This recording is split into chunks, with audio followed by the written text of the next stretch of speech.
no, but no, it's kind of like Hello.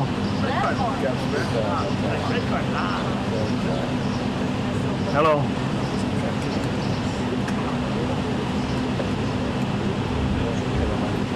Okay. All right. You think so? Everybody said I don't think so.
Could you leave, please?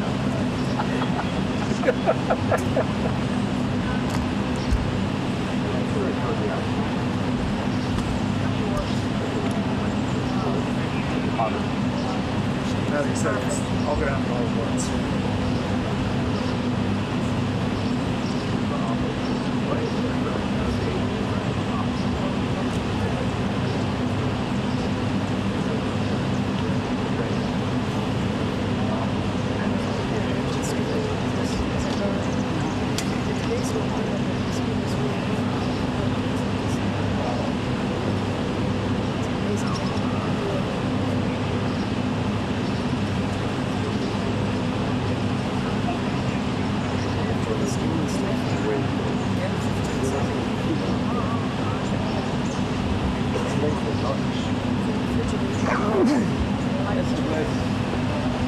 Thank you.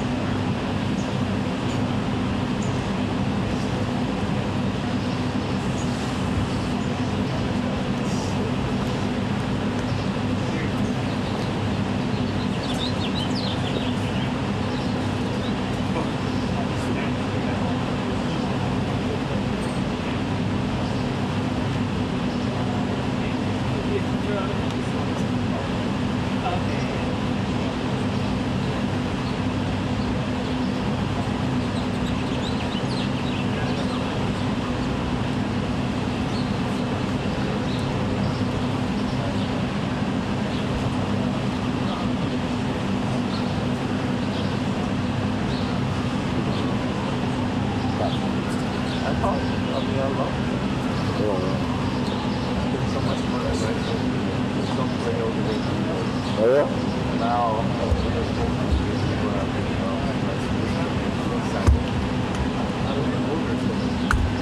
we got some nice ones about here. It's the movies we got here. It's good as you know, we get stuff from the sound size.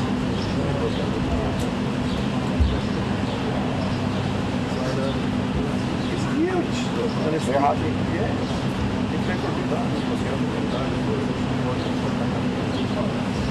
It was fun. Still got his equipment.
It's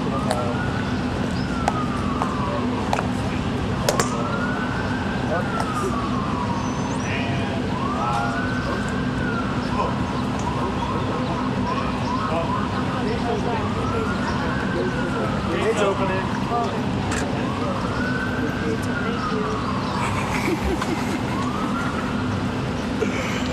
Oh boy.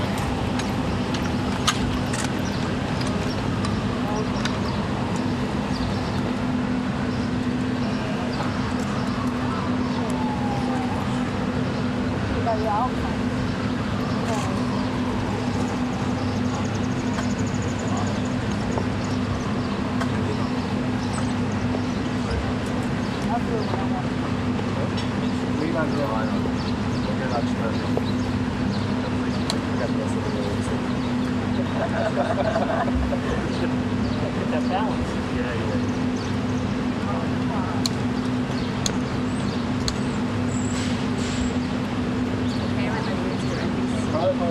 What it keeps rolling. Travel pool here at the White House. We are standing in the driveway awaiting the arrival of Prime Minister Marty of Canada. We just got a 2-minute warning to his arrival. The gates are now open. 2-minute warning to Marty's arrival. We are live on pool 5.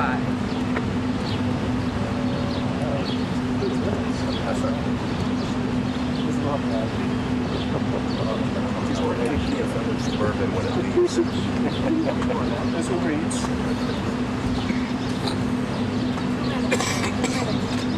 2 minutes.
Mr. President, are you close to a trade deal? Canada, as you meet the new Prime Minister, sir.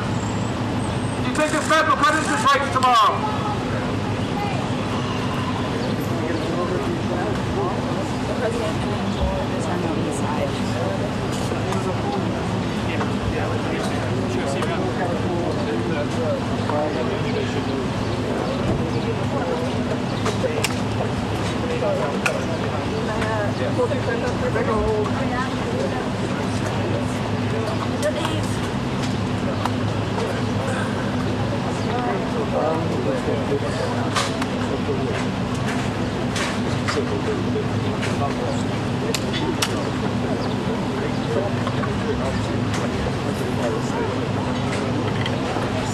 great at the moment. So just well.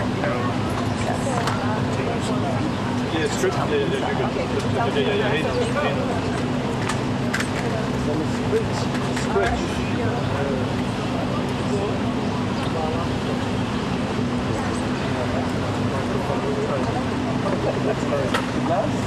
Natural light was great. Remember? Oh, you're good. You're good. I know how it is.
Says now that they're done by Chiron, that he's got them on Chiron, and that's why we should be seeing them.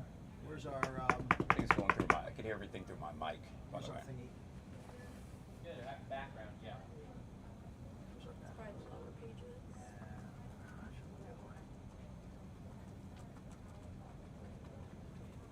Parkinson's.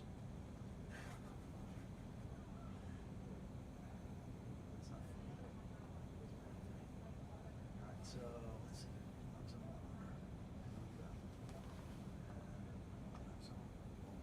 So these are now all on Chiron, except for that. That's going to be here. Okay. So the way he's got it right now, these are coming out of a prime box, a Chiron prime box, and not from here. But what if it's like disconnected? Because that's what was the problem before. I couldn't hit the buttons.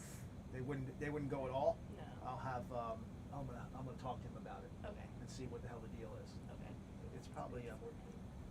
Alright, 'cause I they mean, kept just on opening blacking this out. did it though, right? I mean, Well, they Oh, keep blacking crap. out. That's why. what the hell's going on? Is that what's been going on? They've been going in and out. Yeah. Let me just change it to static. So we can start.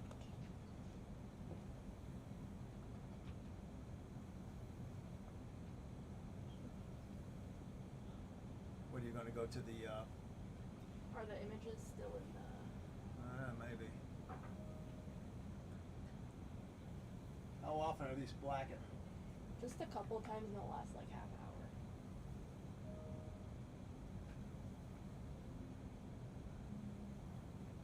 I'll call Alex.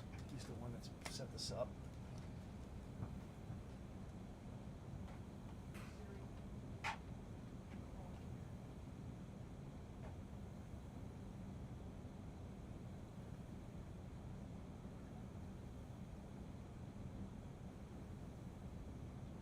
We'll just have to go, and if it goes black, it does.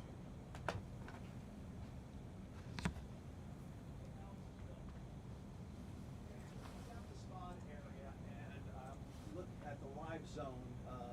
You have the graphics coming out of Chiron, and they are. Yeah, one.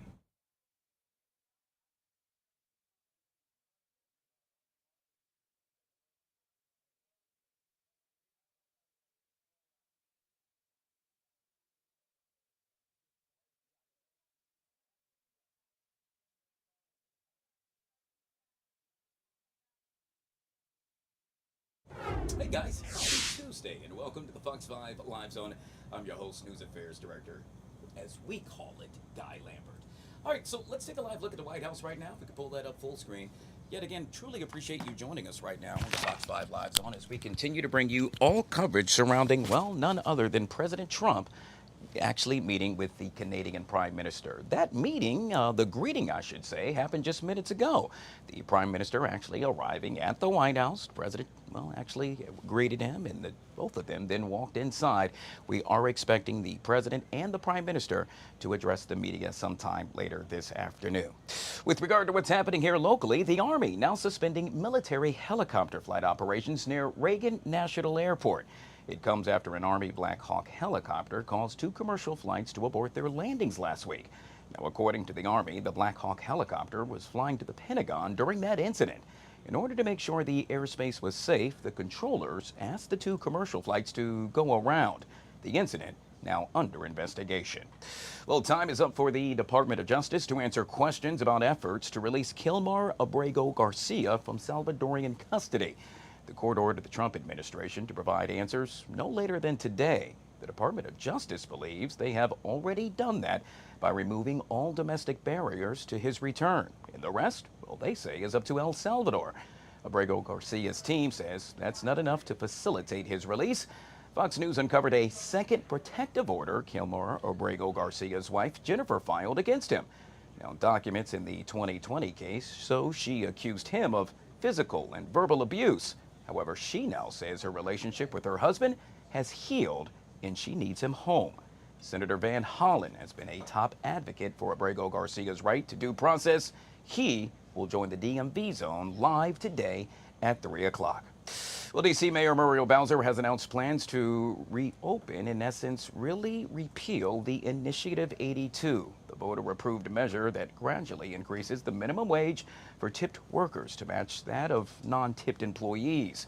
In D.C., minimum wage is supposed to reach $17.95 on an hourly wage by July. However, under I-82, tipped workers would reach that amount by 2027.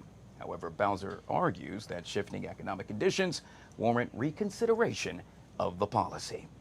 Let's take a live look now at the Vatican as the papal conclave is set to begin tomorrow. The College of Cardinals now getting ready for the start of its conclave to pick the next leader of the Catholic Church. Soon, they will be cut off from the outside world until a decision is reached. Fox News correspondent Rebecca Castor has more.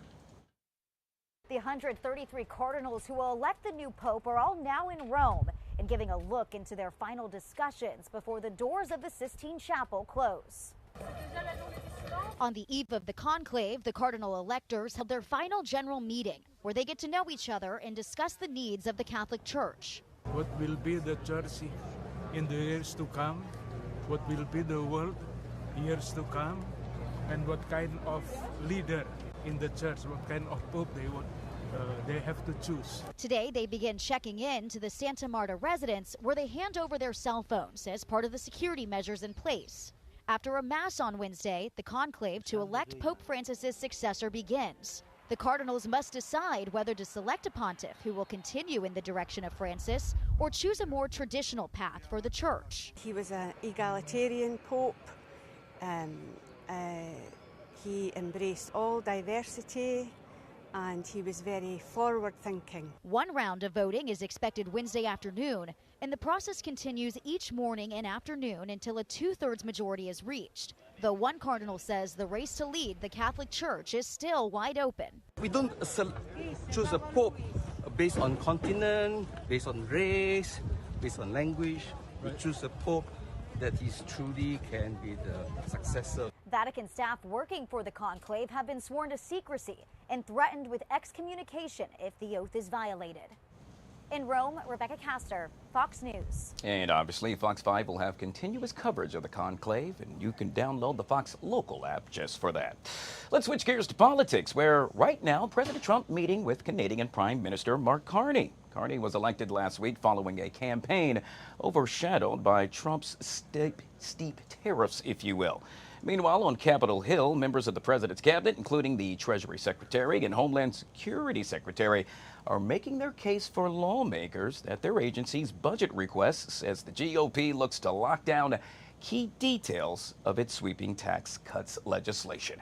Joining us now to discuss this and so much more, hey, our guy is back, Mr. ARIF HALABY. And of course, you can check him out on the radio, and he is a political analyst. Always good to see you, sir. Welcome back to the show. Thanks. Great to have you. Thanks for having me. Appreciate it. Let's jump right into this because there's a lot going on today. And I want to talk about what just happened minutes ago. Obviously, President Trump greeted the Canadian Prime Minister, Mark Carney. It seemed somewhat warm and friendly. However, what the president posted within the past hour on Truth Social, not so kind and friendly. The president, in so many words, stating, hey, Canada needs us. We don't need Canada. What happened to the warm welcome? Well, Canada is way over $100 billion. Some would say $200 billion as far as the deficit goes between the trade deficit. We have to look at this as a big picture. Canada is our closest ally, certainly both physically and, of course, economically. But they don't put their parts. Mark, hold that thought for me 1 second. We're going to Mark, hold that thought for me 1 second. We're going to actually take this live to the White House so we can get more from President Trump, who is actually now sitting down and addressing the media with the Canadian Prime Minister.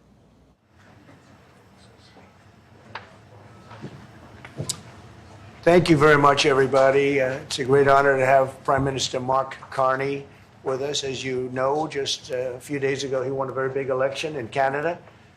And I think I was probably the greatest thing that happened to him, but I can't take full credit. His party was losing by a lot, and he ended up winning. So I really want to congratulate him. It was probably one of the greatest comebacks in the history of politics, maybe even greater than mine. You know. But I want to just congratulate you. That was a great election, actually. We were watching it with interest, and I think Canada chose a very talented person, a very good person, because we spoke before the election quite a few times.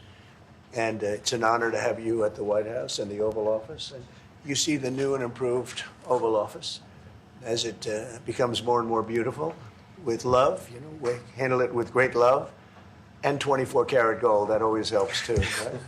But it's been a lot of fun. We're going over some of the beautiful pictures that were stored in the vaults that were for many, many years, in some cases over 100 years. They were stored in vaults of the great presidents, or almost great presidents, all having a reason for being up, every one of them. So it's very interesting. But I just want to congratulate you, and ran a really great race. I watched the debate. I thought you were excellent, and I think we have a lot of things in common. We have some tough points to go over, and that'll be fine. We're going to also be discussing Ukraine, Russia, the war, because Mark wants it ended as quickly as I do. I think it has to end. We had some very good news last night. The Houthis have announced that they are not, or they've announced to us at least, that they don't want to fight anymore. They just don't want to fight. And we will honor that. And we will stop the bombings. And they have capitulated, but more importantly, we will take their word. They say they will not be blowing up ships anymore. And that's what the purpose of what we were doing. So that's just news. We just found out about that.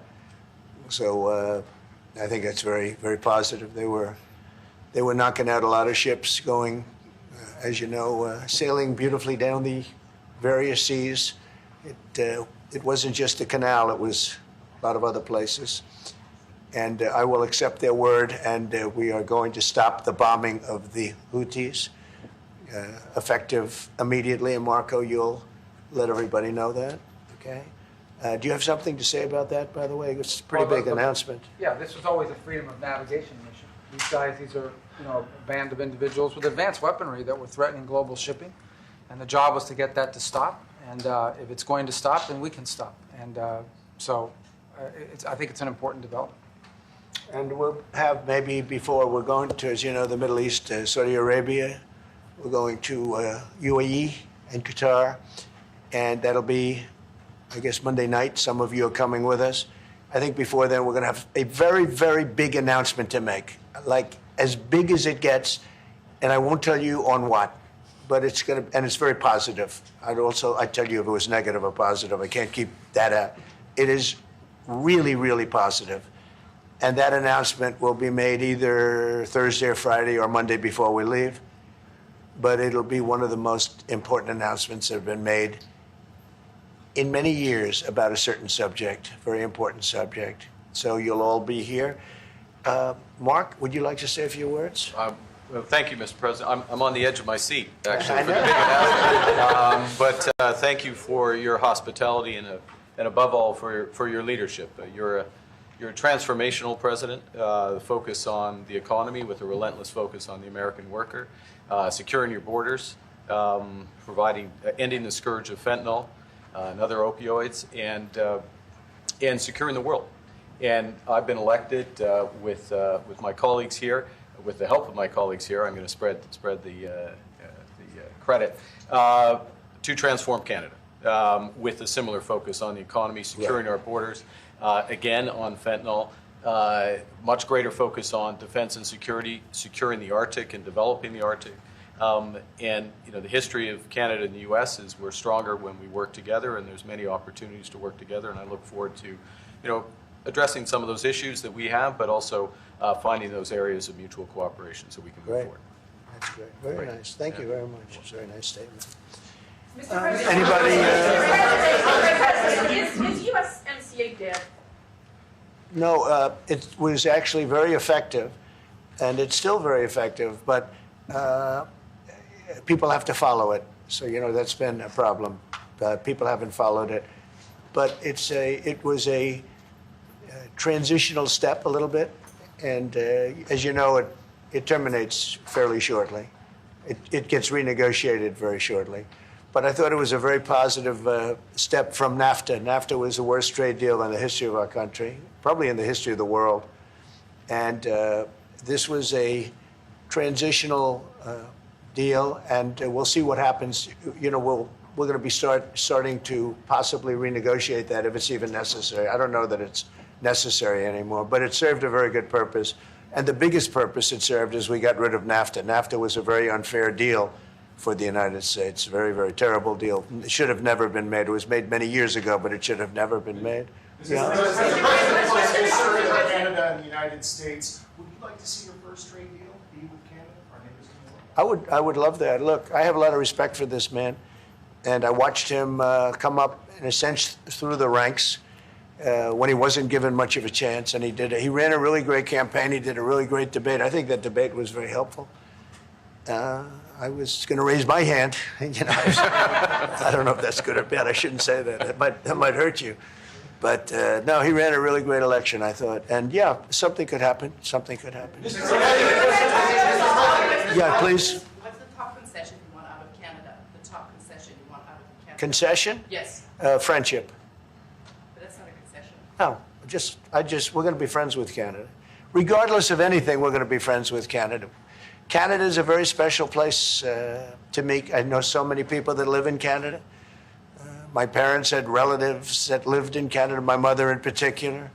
And no, I love Canada. I have a lot of respect for the Canadians. Wayne Gretzky, I mean, how good, the great one.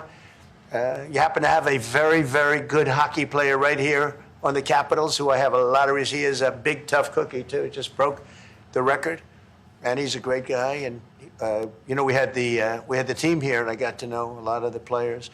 But now Canada is a very special place. Yeah, please. Mr. President, Mr. Prime Minister, I'd like to get your response to this too. But Mr. President, you have said that Canada should become the 51st state. Yeah. No. Well, I still believe that, but it takes two to tango, right? But no, I do. I mean, I believe it would be a massive tax cut for the Canadian citizens. You get free military, you get tremendous medical cares and other things. There would be a lot of advantages, but it would be a massive tax cut. And it's also a beautiful, as a real estate developer, I'm a real estate developer at heart. When you get rid of that artificially drawn line, somebody drew that line many years ago with like a ruler, just a straight line right across the top of the country. When you look at that beautiful formation when it's together, I'm a very artistic person, but when I looked at that beauty, I said that's the way it was meant to be. But I do feel it's much better for Canada, but we're not going to be discussing that unless somebody wants to discuss it. I think that There are tremendous benefits to the Canadian citizens, tremendously lower taxes, free military, which honestly we give you essentially anyway because we're protecting Canada if you ever had a problem. But I think it would really be a wonderful marriage because it's two places that get along very well. They like each other a lot. Well, if I may, as you know from real estate, there are some places that are never for sale. That's true. We're sitting in one right now, Buckingham Palace that you visited as well. That's true. And having met with the owners of Canada over the course of the campaign last several months, it's not for sale, won't be for sale ever. But the opportunity is in the partnership and what we can build together. And we have done that in the past. And part of that, as the President just said, is with respect to our own security. And my government is committed for a step change in our investment in Canadian security and our partnership, and I'll say this as well, that the President has revitalized international security, revitalized NATO, and us playing our full weight in NATO, and that will be part of it. That's true. And they have, I must say, Canada is stepping up the military participation because Mark knew, they were low and now they're stepping it up, and that's a very important thing. But never say never. Never say never. What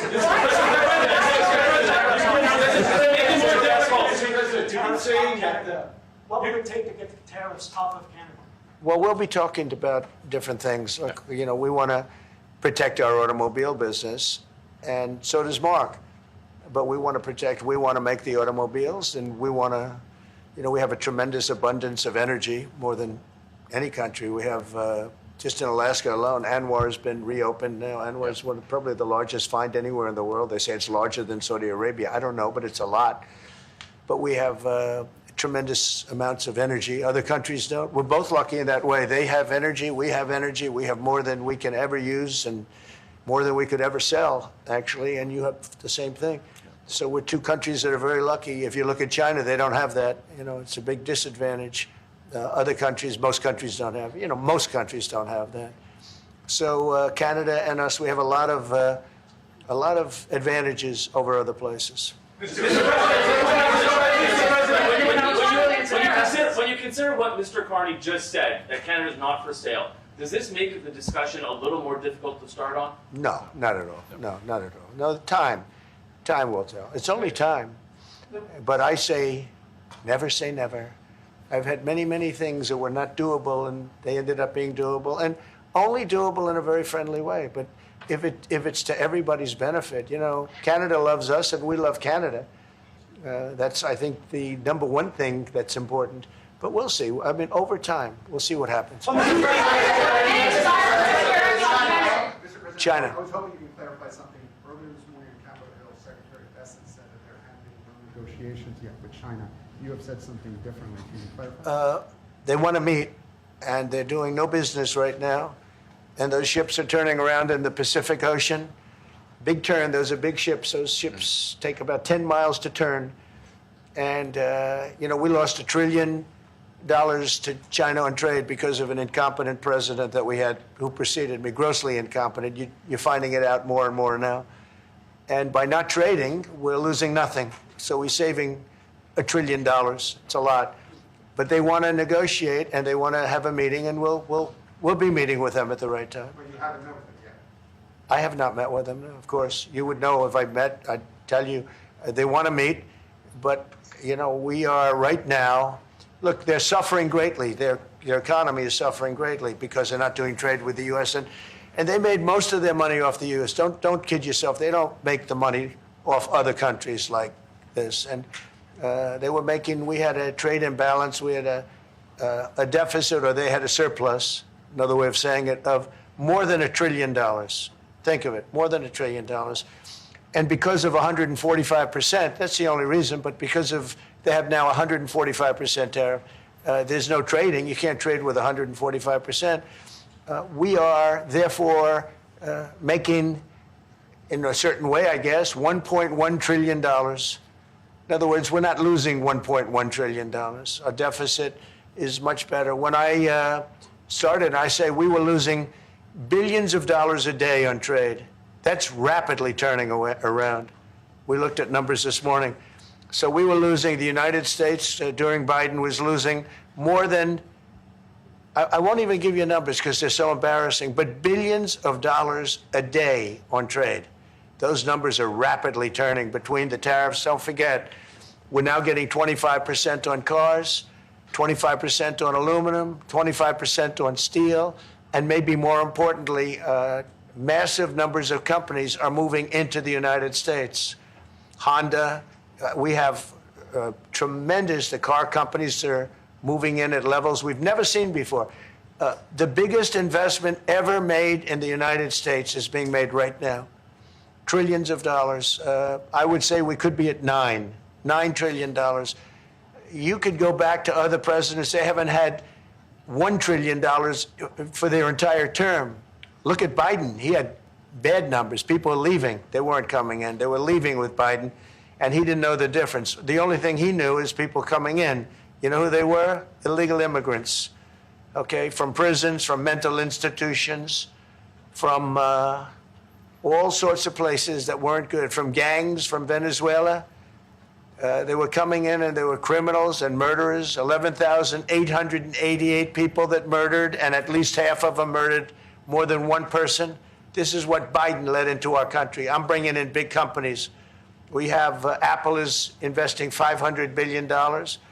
We have Jensen, as you know, is going to be 500 biggest chip maker, or chip thinker, I call him. He's really a thinker more than a maker. But we also have the maker, Mr. Wei. I get to know them all in the last, it was a cram course. But they're all moving into America because of the tariffs. And I don't think people have appreciated it. Some people do, some of the smart people do. So we have more money coming in. It's really an amazing thing. We have more money being invested in the United States now than at any time ever before in our history, and it's not even close. And I think the real number could be 9 or 10 trillion. We don't know everybody that's doing it. We have many. I just heard about a plant that's being built right now, a very, very top-of-the-line company, and they didn't come to the White House. They're just doing it because they're making it because if they build here, there are no tariffs. And this is the big market. This is the market. That sets us apart from it. This is the market where everyone wants to be. Now, if I didn't come here and do this, all of a sudden we wouldn't be the market where everyone wants to be. So we're able to do it in time. But we're going to have a great announcement. And I'm not necessarily saying it's on trade. Going to the beginning, we're going to have a great announcement over the next few days, an announcement that will be so incredible, so positive. And I'm not saying, I don't want you to think it's necessarily on trade. Just to finish, we also have a situation, because everyone says, when are you going to sign deals? We don't have to sign deals. We could sign 25 deals right now, Howard, if we wanted. We don't have to sign deals. They have to sign deals with us. They want a piece of our market. We don't want a piece of their market. We don't care about their market. They want a piece of our market. So we can just sit down, and I'll do this at some point over the next 2 weeks, and I'll sit with Howard and Scott and with our great vice president, who has done a really good job. We have some good news to report on a lot of fronts, but JD will be there and Marco, and we're going to sit down and we're going to put very fair numbers down, and we're going to say, here's what this country, what we want, and congratulations, we have a deal. And they'll either say, great, and they'll start shopping, or they'll say, not good, we're not going to do it. And I said, that's okay, you don't have to shop. Now, we may think, well, they have a right, you know, that maybe we were a little bit wrong, so we'll adjust it. And then you people will say, oh, it's so chaotic. No, we're flexible. But we'll sit down, and we'll, at some point, in some cases, we'll sign some deals. It's much less important than what I'm talking about. For the most part, we're just going to put down a number and say, this is what you're going to pay to shop. And it's going to be a very fair number. It'll be a low number. We're not looking to hurt countries. We want to help countries. We want to be friendly with countries. But you keep writing about deals. When are we going to sign? When? It's very simple. We're going to say, in some cases, we want you to open up your country. In some cases, we want you to drop your tariffs. I mean, India, as an example, has one of the highest tariffs in the world. We're not going to put up with that. And they've agreed already to drop it. They'll drop it to nothing. They've already agreed. They would have never done that for anybody else but me. So we're going to put down some numbers, and we're going to say our country is open for business. And they're going to come in, and they're going to pay for the privilege of being able to shop in the United States of America. It's very simple. It's very simple. So I wish they'd keep, stop asking, how many deals are you signing this week? Because one day we'll come and we'll give you 100 deals. And they don't have to sign. All they have to do is say, oh, we'll start sending our ships right now to pick up whatever we want or to bring whatever we want. It's very, very simple. And I think my people haven't made it clear. We will sign some deals, but much bigger than that is we're going to put down the price that people are going to have to pay to shop in the United States. Think of us as a super luxury store, a store that has the goods. You're going to come and you're going to pay a price, and we're going to give you a very good price. We're going to make very good deals. And in some cases, we'll adjust. But that's where it is. And we've been ripped off by everybody for 50 years, and we're just not going to do that anymore. We can't do that. And we can't let any country do that to us. We're just not going to do it anymore. Can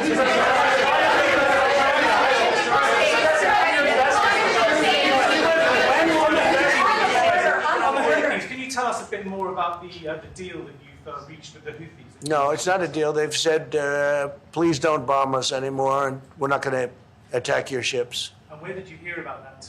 It doesn't matter where I hear it. The very good source, I could tell you. Very, very good source. Would you say Marco? I would say pretty good, right, JD? A very good source. No, they don't want to be. They don't want to be. They don't want to be bombed anymore. You know. I sort of thought that would happen. No, behind you, please. Clarifying something you said on USMCA. Is the U.S. prepared to walk away from that pact? From what pact? USMCA. No, it's fine. It's there. It's good. We use it for certain things. It's there. We have the USMCA is a good deal for everybody. I won't say this about Mark, but I didn't like his predecessor. I didn't like a person that worked for. She was terrible, actually. She was a terrible person. And she really hurt that deal very badly because she tried to take advantage of the deal and she didn't get away with it. You know who I'm talking about. But so, you know, we had a bad relationship having to do with the fact that we disagreed with the way they viewed the deal. And we ended it. You know, we ended that relationship pretty much. The USMCA is great for all countries. It's good for all countries.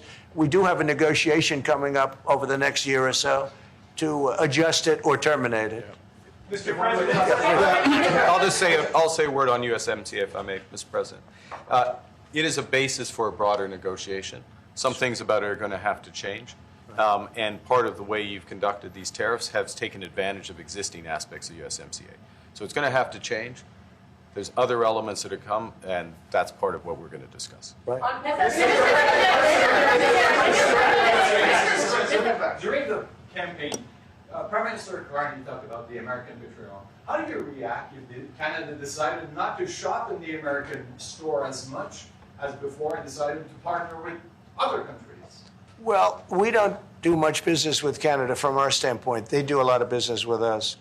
We're at like 4%.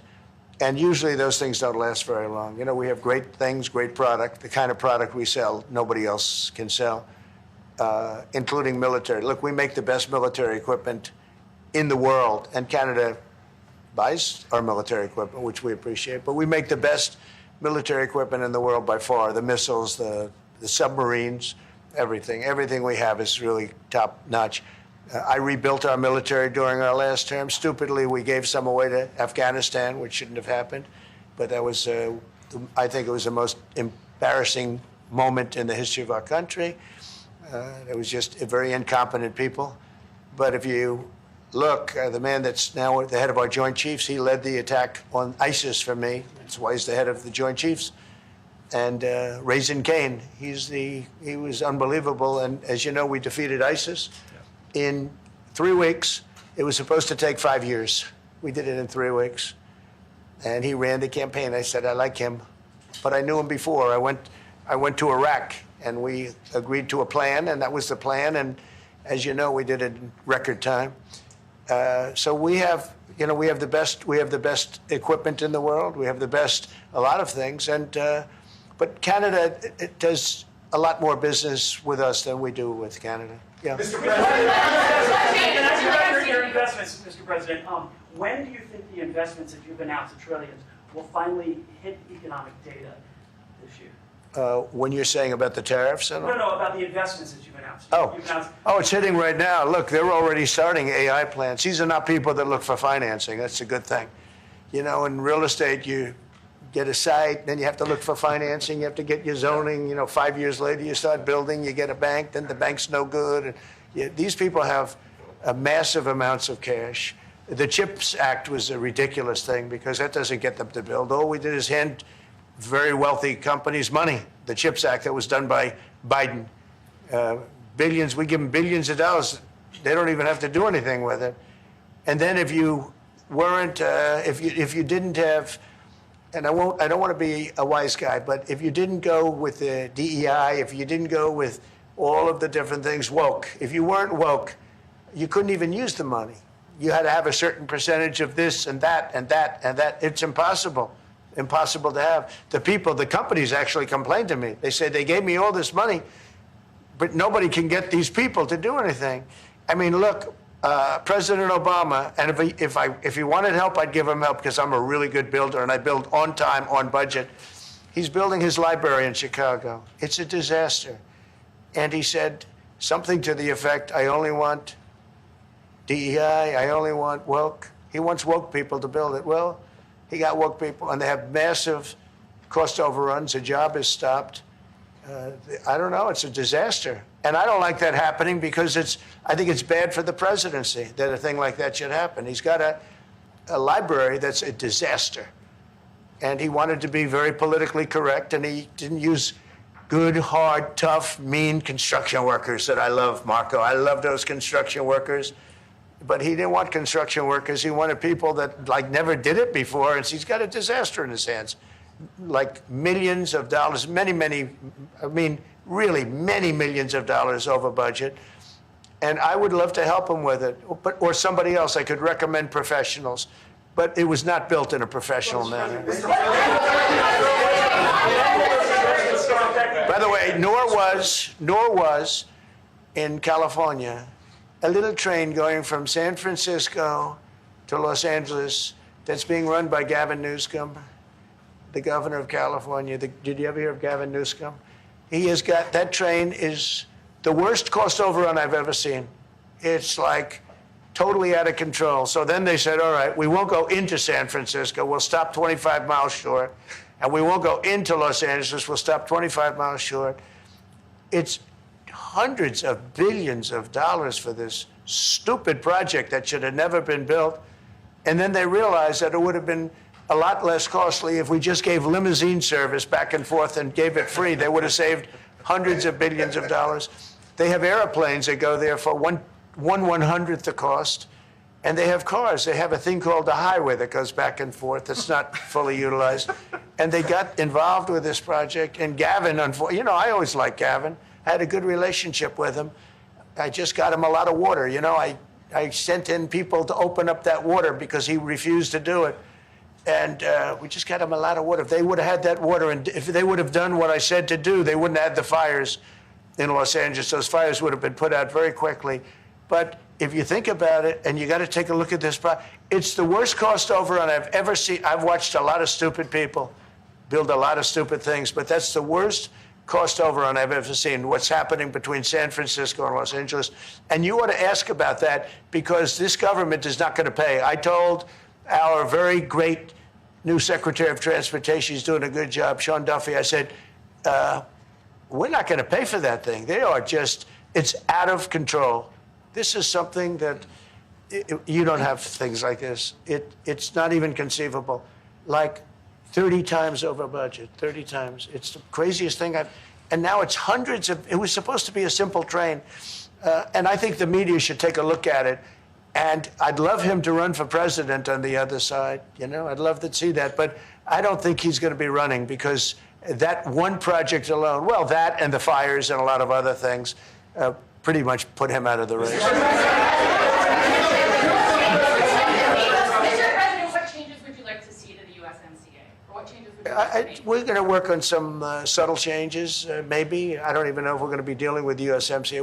We're dealing more with concepts right now. Look, right now, we're doing trade. We have trade. They're paying a tariff on cars and steel and aluminum. And I think we have a baseline of 10% or something like that for the tariffs. But we're getting along very well. Right now, going no further, but we have an agreement. We did something with even parts. You want to discuss that, Howard, with respect to Canada, which helps Canada out?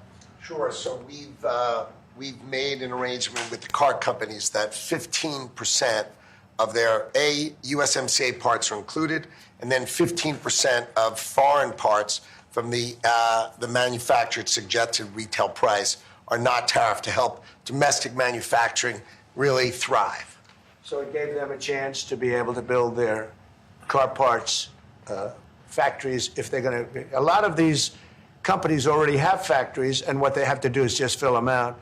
But they're able to build them in the United States, so we gave them a pretty substantial period of time. Just to clarify, Mr. President, is there anything the Prime Minister can say to you today to change your mind on tariffing Canada? Tariffing cars? Tariffing Canada. Is there anything he could say to you in the course of your meetings with him today that would get you to lift tariffs on Canada? No. Why not? Just the way it is. What's the first state? Yeah. If Canadians don't want it, would you respect that? Sure, I would. But this is not necessarily a one-day deal. This is over a period of time they have to make that decision. Yes, go ahead. Yeah, if I may. If respectfully, Canadians' view on this is not going to change on the 51st state. Secondly, we are the largest client of the United States in the totality of all the goods. So we are the largest client of the United States. We have a tremendous auto sector between the two of us, and the changes that made have been helpful. 50% of a car that comes from Canada is American. That's not like anywhere else in the world. And to your question about is there one thing? No, this is a bigger discussion. There are much bigger forces involved, and this will take some time and some discussions, and that's why we're here, to have those discussions, and that is represented by who's sitting around the table. See, the conflict is, and this is very friendly. We're not. This is not going to be like we had another little blow up with somebody else. That was a much different. This is a very friendly conversation, but we want to make our own cars. We don't really want cars from Canada, and we put tariffs on cars from Canada, and at a certain point, it won't make economic sense for Canada to build those cars.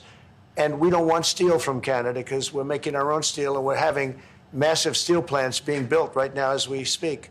We really don't want Canadian steel, and we don't want Canadian aluminum and various other things because we want to be able to do it ourselves. And we, because of past thinking of people, we have a tremendous deficit with Canada. In other words, they have a surplus with us. And there's no reason for us to be subsidizing Canada. Canada's a place that will have to be able to take care of itself economically. I assume they can. I will tell you that Trudeau, when I spoke to him, I used to call him Governor Trudeau. I think that probably didn't help his election. But when I spoke to him, I said, so why are we taking your cars? Why are we taking we want to make them ourselves. I mean, I said, and if the price of your cars went up, or if we put a tariff on your cars of 25%, what would that mean to you? He said, that would mean the end of Canada. He actually said that to me. And I said, that's a strange answer, but I understand his answer. But no, I mean, it's hard to justify subsidizing Canada to the tune of maybe $200 billion a year. We protect Canada militarily, and we always will. We're going to, that's not a money thing. But we always will. But, it's not fair. But why are we subsidizing Canada $200 billion a year, or whatever the number might be? It's a very substantial number. And it's hard for the American taxpayer to say, gee whiz, we love doing that. Thank you very much. We're going to have a very substantial. Thank you. Thank you very much.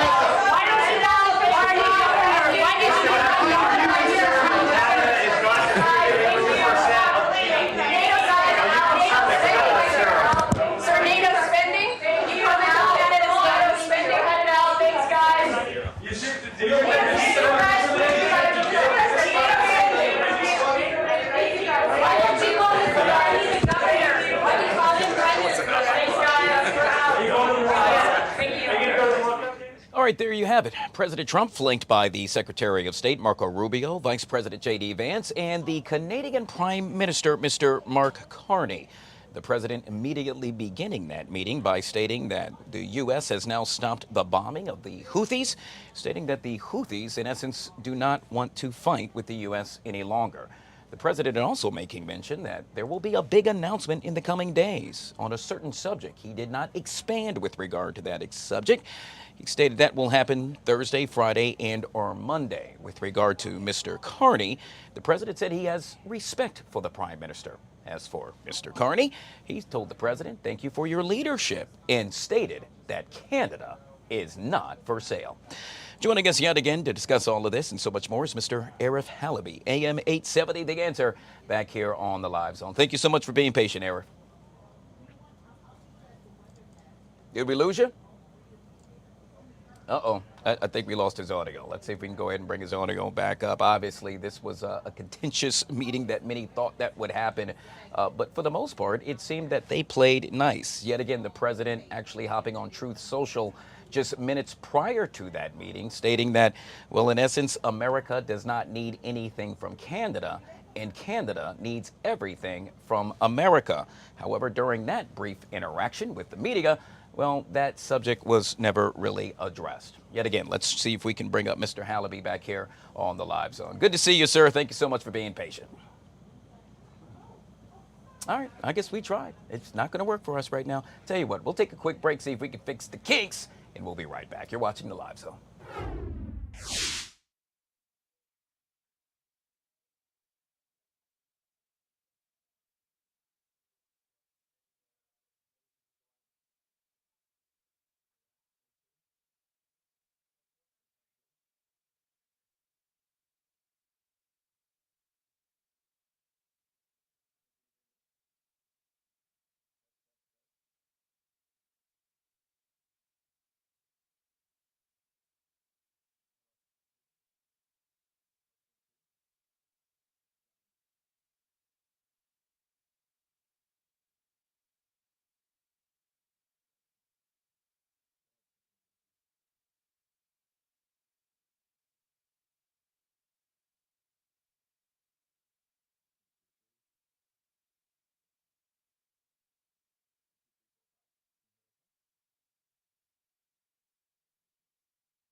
All right, guys, back here on the Fox 5 Live Zone. I think we got it. Yes, we now have alleviated ourselves of all the technical difficulties. Joining us yet again is Mr. ARIF HALABY, AM 870, The Answer, back here on the Live Zone. Houston, can you hear me now?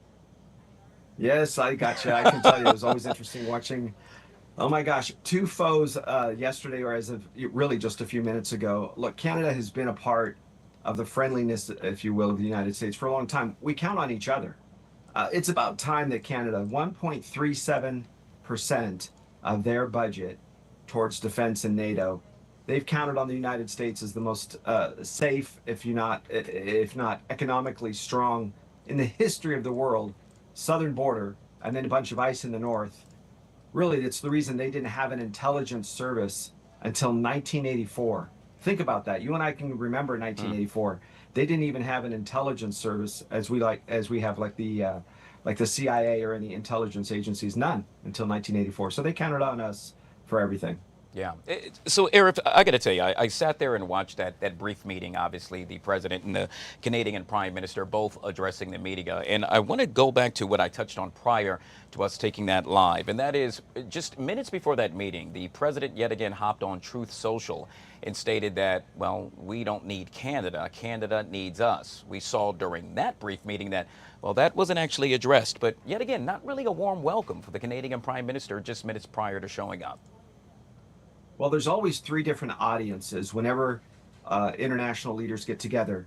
There's your home audience. You hear that a lot when the parties separate and they start to address their local media or their national media. You'll hear sometimes a different tone than what was said earlier.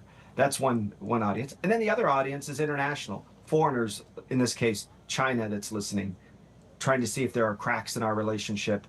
And then, of course, there's the Canadian audience wanting to hear the president. The president's very clear about not needing Canada. And in reality, of course, we need Canada, but he doesn't need them for trade. We are turning into a massive both production and a consumer nation. That's a big change from what we were in the past. Yeah. Well, what about the prime minister stating in so many words and putting it very bluntly, Mr. President, Canada is not for sale? Yes, and now that is for his home territory and his constituents, because look, as much as we feel disrespected by the Canadian government in the United States, both in the political parties, specifically the Republican side, but all Americans have felt disrespected by Trudeau and his government. The Canadians feel the same way when the president has come along, and I think it was a mistake. I think it was kind of a weird foul ball that he just threw up in the air, just like buying Greenland. But it's interesting because it causes a fraction in the media across the board, and it starts looking at what they care about. All of a sudden, they're chasing something like Canada is the 51st state, and they're forgetting about some of the deportations and some of the challenges in immigration. The two are now meeting behind closed doors. In your mind, what will need to happen in order for this to be a successful meeting? I think a couple of things. One, they have to come out with a joint statement. That joint statement is going to indicate that there is no crack in the relationship where China can insert itself. China has purchased massive amounts of territory in the United States, but more per capita and more per acre in Canada.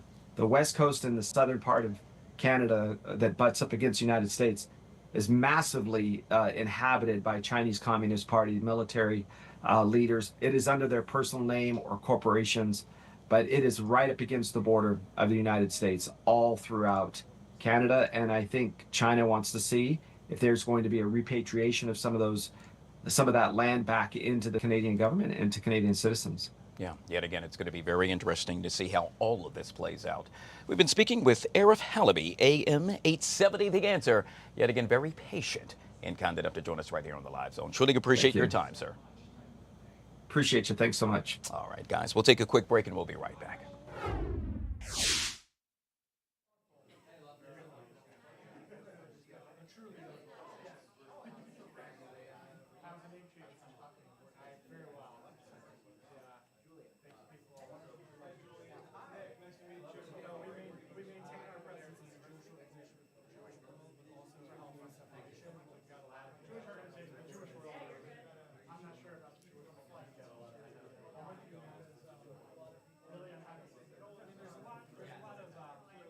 I think things to be appreciated about, but the things you guys are listening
All right, guys, back here on the Fox 5 Live Zone. Well, if you happen to be a foodie, then this is right up your alley. You see, tomorrow, the 32nd annual Chef's Best Dinner and Auction will take place, and it's all happening at the Marriott Marquis.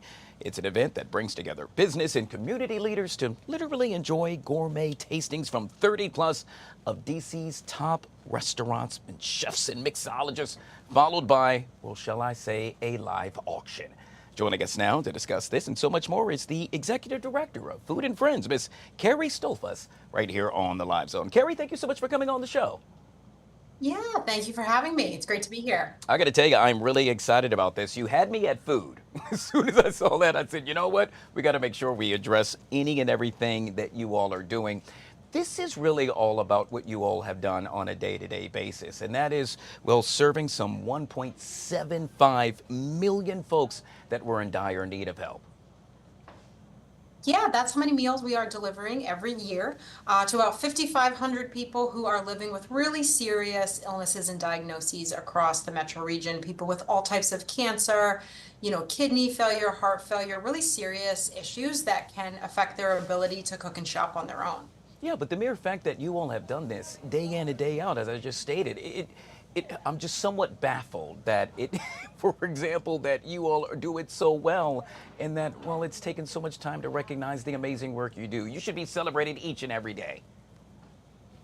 Yeah, we do. I think every day is a celebration here. We have great staff, great volunteers. This is really a place where the community comes together to take care of people in need. And Chef's Best is really our chance to have that celebration on a grander scale, to invite more people in to celebrate our mission with us. And that's exactly what's going to take place tomorrow. Let's set the scene for me, if you will. What am I going to be surrounded by when I walk through the doors of the Marriott Marquis?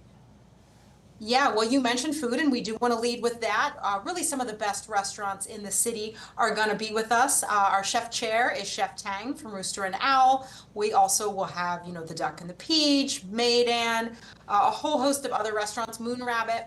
And for dinner, you circle the ballroom, you eat and drink a lot of different wonderful things. It's how I make my restaurant to-do list every year. I don't know if you keep one, but I do, and I get a lot of those ideas at Chef's Best.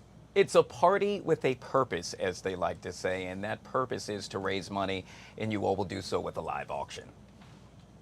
Yeah, we've got some really great auction items too, some trips to Aruba and Turkey. We have a signed Ovechkin jersey, some restaurant experiences at Moon Rabbit at the Inn at Little Washington. A lot of really great, wonderful experiences for people to bid on, and that money goes directly to Food and Friends so we can keep these services free of cost to our clients. And obviously, yet again, folks can take part with regard to what's happening tomorrow, but there's also something else they could do. They don't have to wait till tomorrow. They could do it any and every day. Is that correct?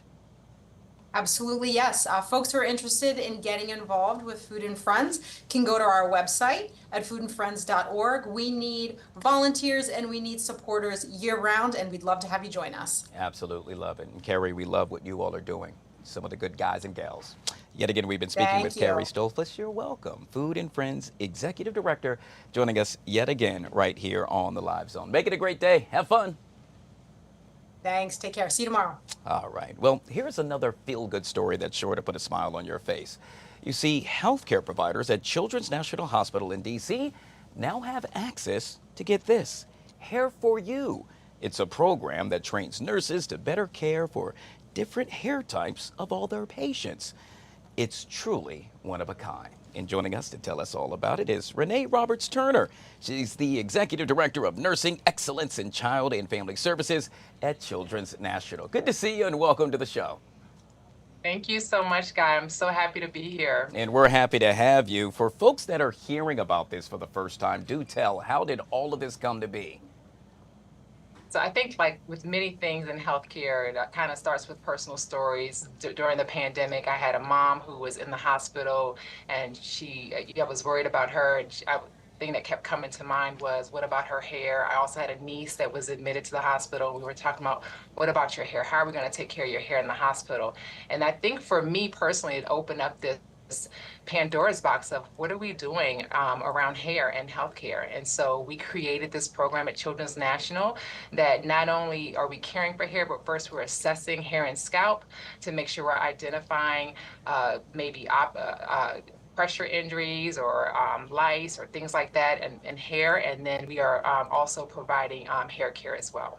You have an amazing story that you have told before, and I'm hoping you will tell it right here for my audience. And that happens to be, well, a parent's reaction after, well, let's say a nurse helped her following a child's test that included placing certain things on that child's scalp.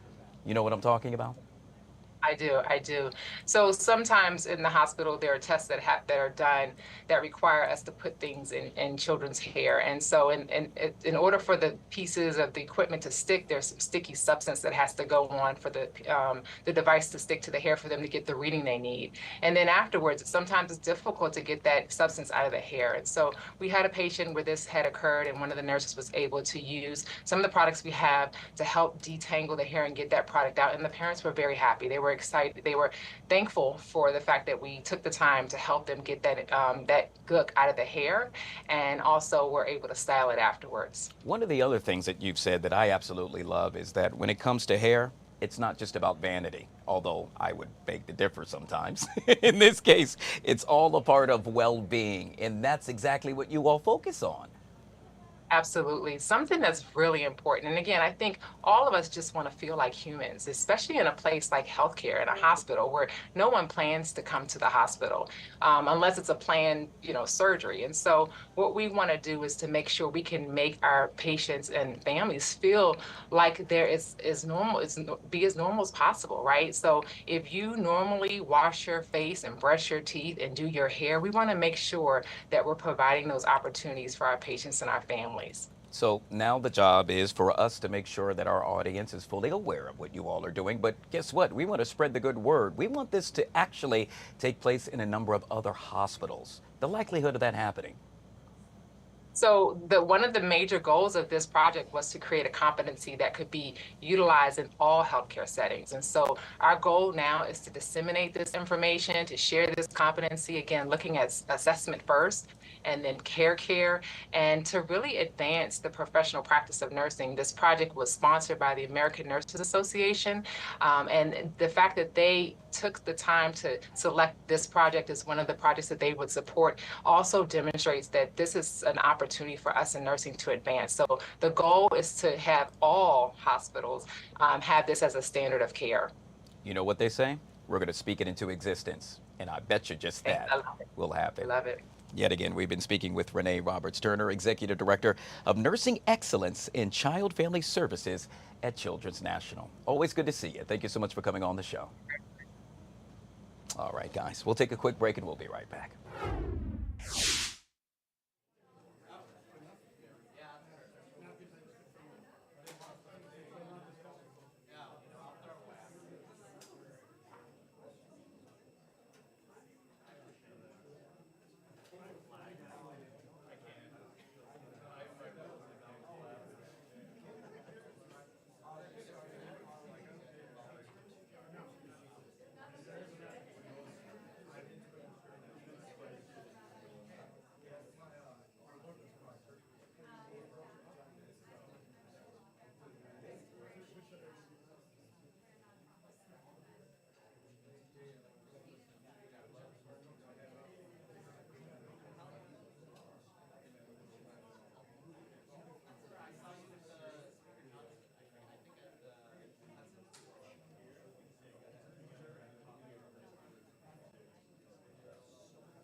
One, two, three, four, five.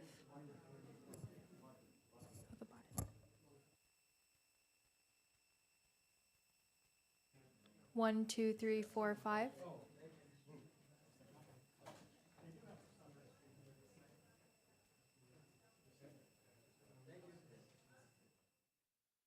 All right, guys, back here on the Fox 5 Live Zone. So when it comes to medical emergencies, doctors say, well, early detection, as you know, is always key. Fox News correspondent Ted Linder with more. Someone in the United States suffers a stroke every 40 seconds, with CDC data revealing nearly 800,000 stroke cases every year. Roughly 1 in 4 of these are in people who have previously had a stroke. There are 2 main types of stroke. An ischemic stroke is where one of the blood vessels to the brain becomes blocked off. And a hemorrhagic stroke is where there is a bleed in the brain. Doctors say several factors can cause this medical emergency. High blood pressure, smoking, high cholesterol, diabetes, and sleep apnea. The buildup of plaque in the blood vessels of the head or neck that feed the brain, or an irregular heart rhythm called atrial fibrillation. Symptoms typically come on quick. Sudden onset, weakness in the arms or legs, sensation problems, language problems, speech problems, vision problems, or balance problems. Swift action can help save lives. A common reaction to having sudden onset neurological symptoms is actually to try to sleep it off. I want you to call 911 and go straight to the hospital, because there are some emergency treatments that we can only do within 4.5 hours of your symptoms coming on. Doctors say the Be Fast acronym is helpful for remembering symptoms. B stands for balance, sudden onset loss of balance or change in balance. E stands for eyes, sudden onset loss of vision. F is for face, sudden onset face drooping. A is for arm, sudden onset arm or even leg weakness. And S is for speech. T in Be Fast is for time. Ted Linder, Fox News. Well, it's now day 2 of jury selection in the Sean Diddy Combs sex trafficking trial. More prospective jurors are expected to be questioned today. The music producer is accused of racketeering, conspiracy charges, sex trafficking, and transporting prostitutes across state lines. If convicted of all charges, Diddy could face a maximum life sentence. Joining us now to discuss all this and so much more is Madeline Somerville, national trial attorney, right here on the Live Zone. Good to see you, Madeline. Welcome to the show. Good to see you too. Thank you so much for having me. All right, we got a lot to jump into. In this case, it's all things surrounding Diddy and what happened in the courtroom thus far and what's happening right now. We know that lawyers previously said that they plan to question as many as 150 potential jurors, with each questionnaire lasting some 20 to 30 minutes. Madeline, is that standard? I'd say it's pretty standard. Usually how it's done is they take a big group all together, and in the morning before lunch, they'll have a whole bunch of yes or no questions where people will raise their paddle like people have seen on TV. And then after lunch, they'll have follow-ups with each individual based upon the answers to their questions from before. We know yesterday that at one point P. Diddy raised his hand and told the judge he needed to use the bathroom. The judge then asked him why, to which P. Diddy said, well, quite honestly, Your Honor, I'm nervous. What does that say when the defendant actually has the opportunity to say something to the judge, and in this case, well, what he said to the judge?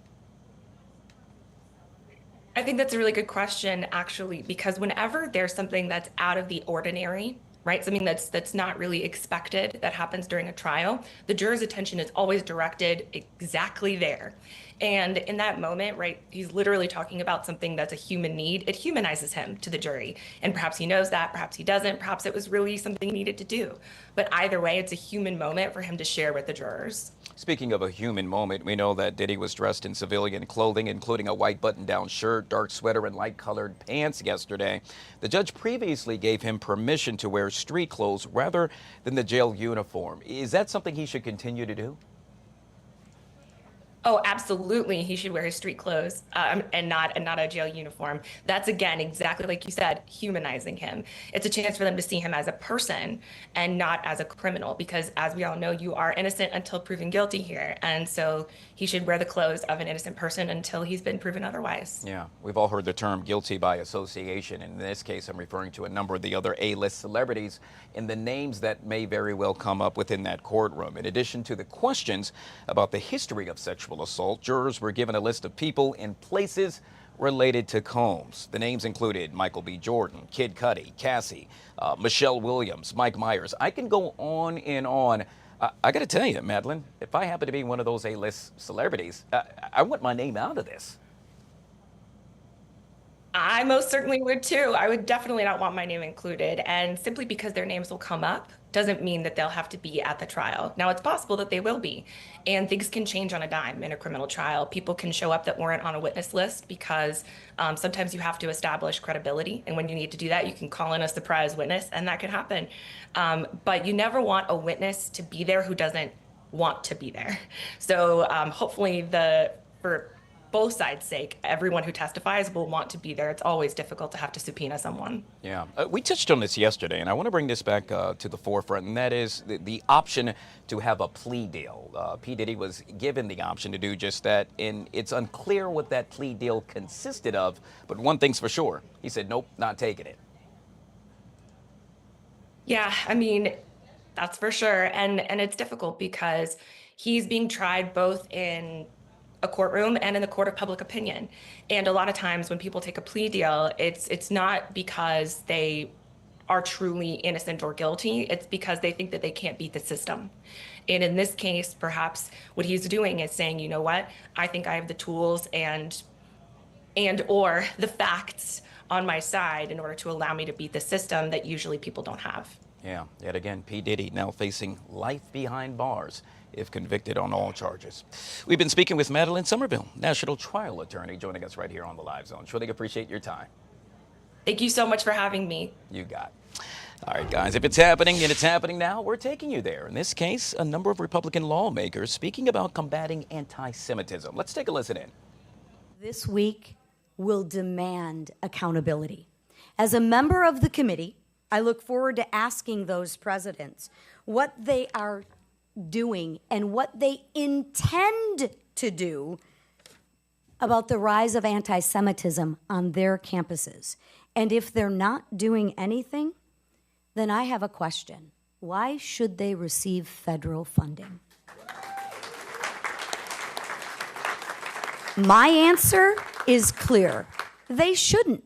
Because you see, we have a choice too, and it's high time we start instituting our choice. If students like the ones behind me don't feel safe, then I can assure you, maybe the university endowments shouldn't feel safe either.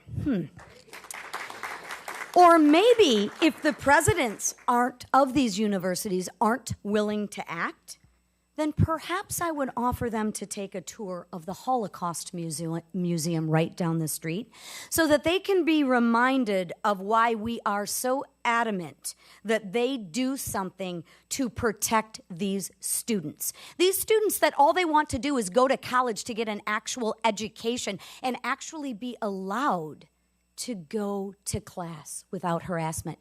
Gee, that is so out of bounds, isn't it? Freshman Randy Fine, a Harvard graduate, is here to speak more on this. With him is his guest, Michael Kaminsky.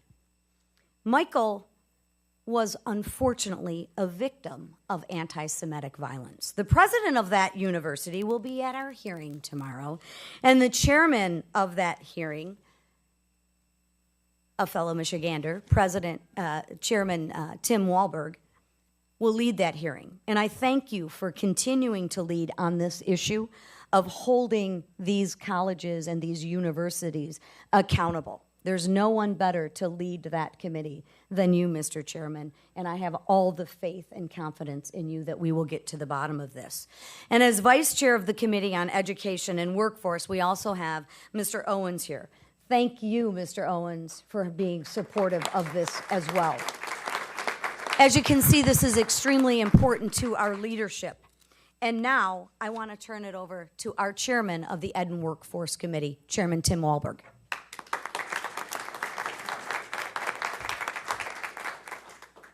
I thought I could come up in the world if you left that there.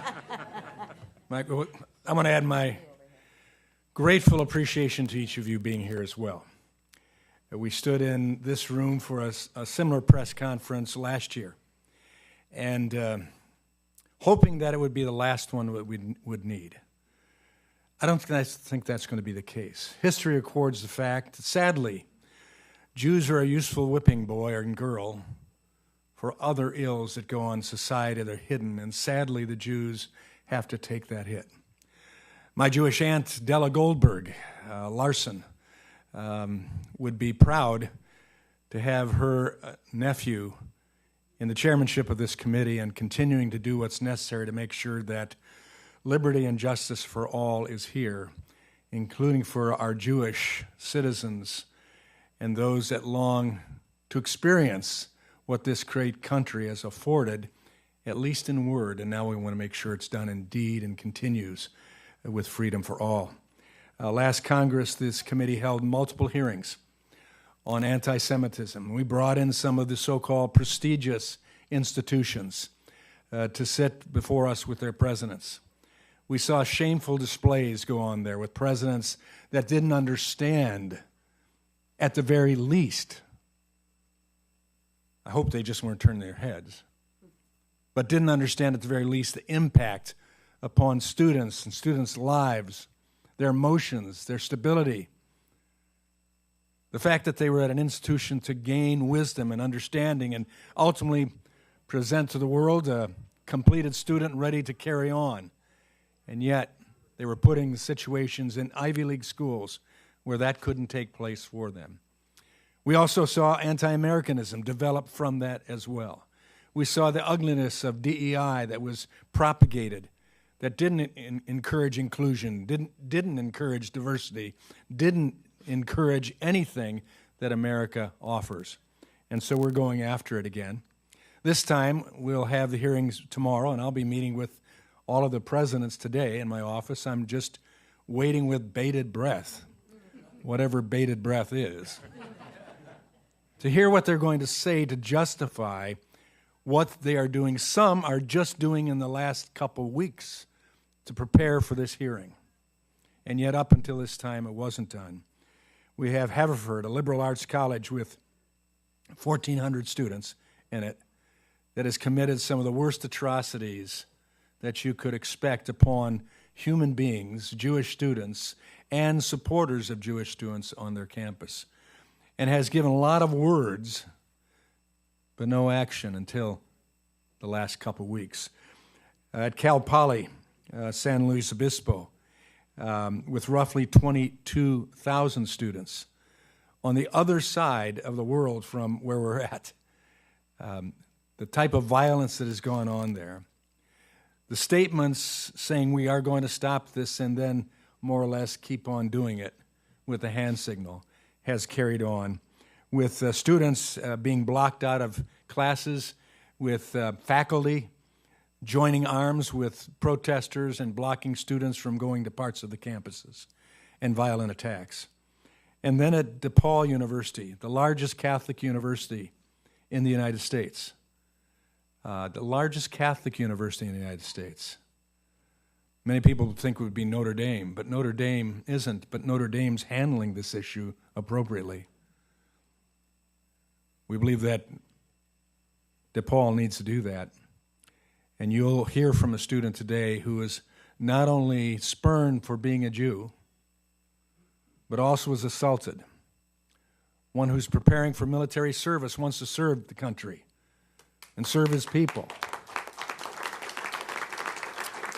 but was beaten trying to defend another student, friend of his, who was knocked out, laying on the ground defenseless. You'll hear about that. People have said, why do you carry this on? And we said we have to. And we have to show it's not just at the elite Ivy League institutions or Northwestern University or some that we had in front of us, but it's all over. And because of that, even now we're seeing it go into K-12 settings. I just heard on a teletown hall last night an incident in my district that we are checking out right now of anti-Semitic statements at a high school level class that was allowed to go on. This can't be the case. Because I look around the room, every one of us is impacted if we allow this to continue. If this is the education we allow to be fostered in this country, what takes place for all of us, whether Jewish, whether Protestant, Catholic, Muslim, Hindu, Buddhist, America that is a place of freedom for all. We cannot allow one specific group to be that whipping boil. So whether it's Ivy League institutions or whether it's small private religious schools or polytechnic universities, we're going to take action on it till we go across the land and make sure that that is not acceptable across the land. And we begin to restore the greatness of America for its people and anyone here. It's a privilege. It's a privilege to have a vice chairman of my committee who also wears a Super Bowl ring. He's tough. He can deal with issues, but he has a compassionate heart over this issue as well. So, Burgess, come ahead.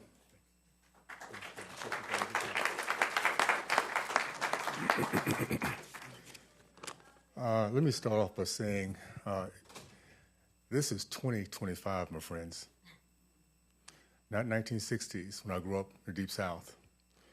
See, I grew up in the Jim Crow South. I know what hate looks like. Also know what it looks like when institutions turn their eye the other way. What we're seeing on college campuses today isn't activism. It's intimidation. It's harassment. In many cases, it's pure, unfiltered hatred of Jewish people. Let me be clear, there's no justification, none, for chanting in support of the evil terrorist group Hamas.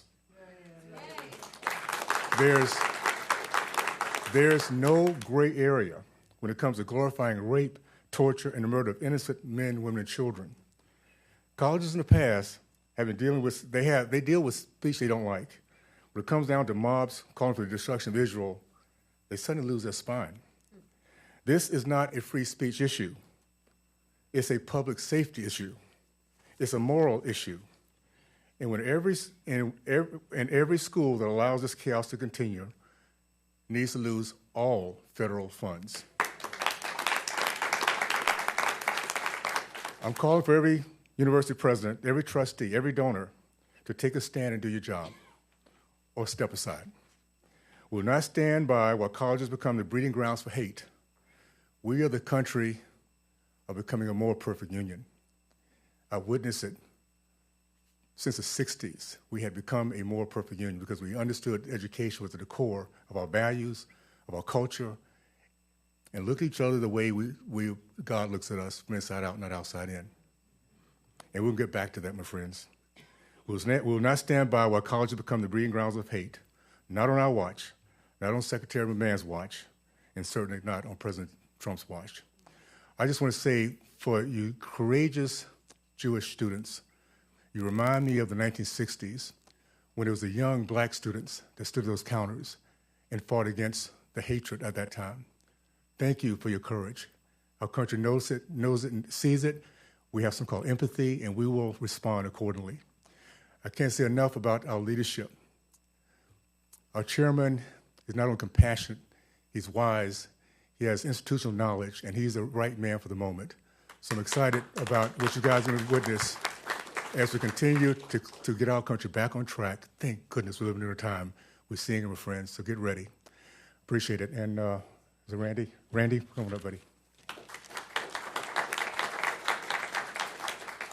Well, thank you all for being here. You know, there's a lot of things where people could be spending this time this afternoon, but to be in a room like this, which is standing room only, is incredibly encouraging to me. My name is Randy Fine. I'm the newest congressman. I got elected 1 month ago, and I am many things in my life. I'm an American, I'm a father, I'm a proud Floridian. But among all of those things, there's one thing that I am most proud of, and that is that I am a Jew.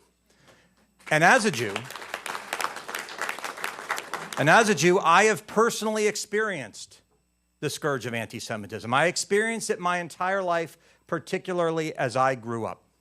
And I made a solemn vow when my oldest son, who's now 17, was born, that he would not have to go through what his father did.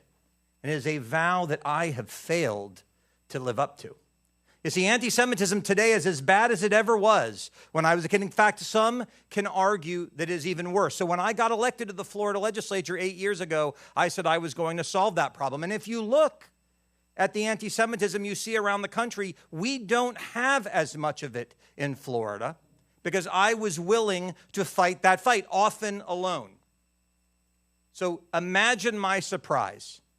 Imagine my joy and my gratitude and my appreciation that when I showed up here 4 weeks ago, for the first time, I had leaders that were as committed, if not more committed, to fight for this issue as I did.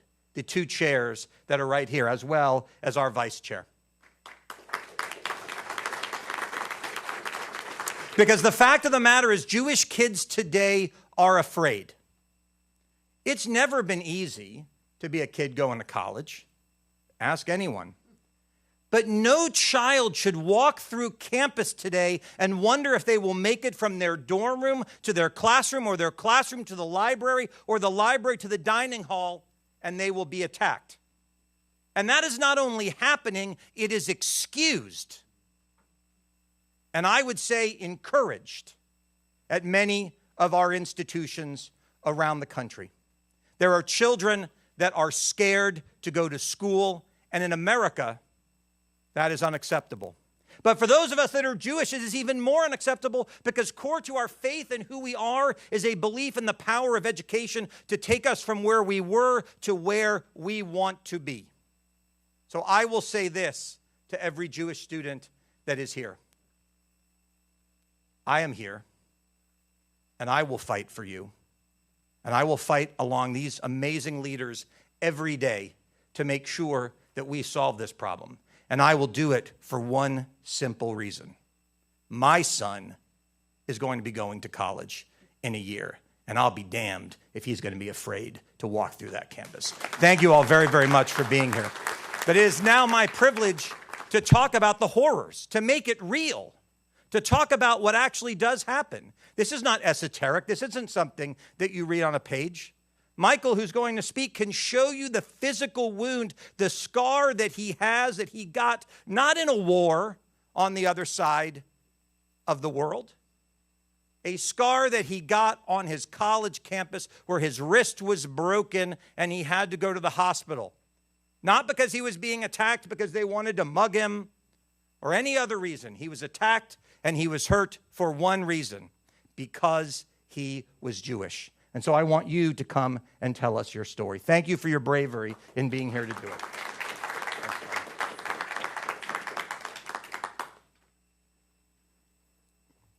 My name is Michael Kaminsky, and I'm a junior at DePaul University.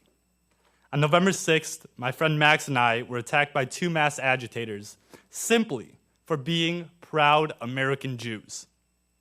Prior to the attack, every week we peacefully advocated for Jewish students on campus. But that day, DePaul had just removed their security it previously put in place following an encampment, despite knowing that anti-Semitism was still a serious threat on campus.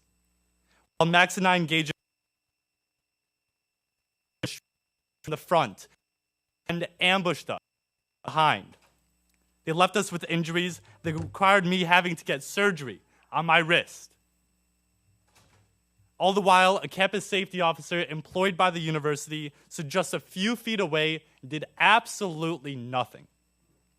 As the attackers fled, other students did not come to our aid. In fact, you know what they said? They said we deserved it. To this day, only one person has yet to be arrested, and it is clear that Jewish students are still unsafe on their campus. Now is the time we finally hold our institutions accountable for festering Jew hatred and anti-Semitism on their college campuses. And I'm looking forward to the committee hearing tomorrow. Never again is now.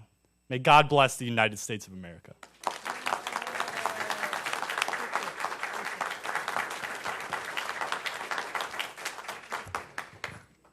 We talk about bringing stories to life. Unfortunately, that is a story that is true, and not only for Michael, but for several other college students. And we are here to bring an awareness, but an end and accountability. So I appreciate you coming, Michael. I know that took some courage, but thank you, because with you and with all of us, we will put an end to this. So for right now, I'll just take a few questions before we leave. Kelly? We obviously saw the Education Workforce Committee hold one of these hearings before, and a number of the university presidents ended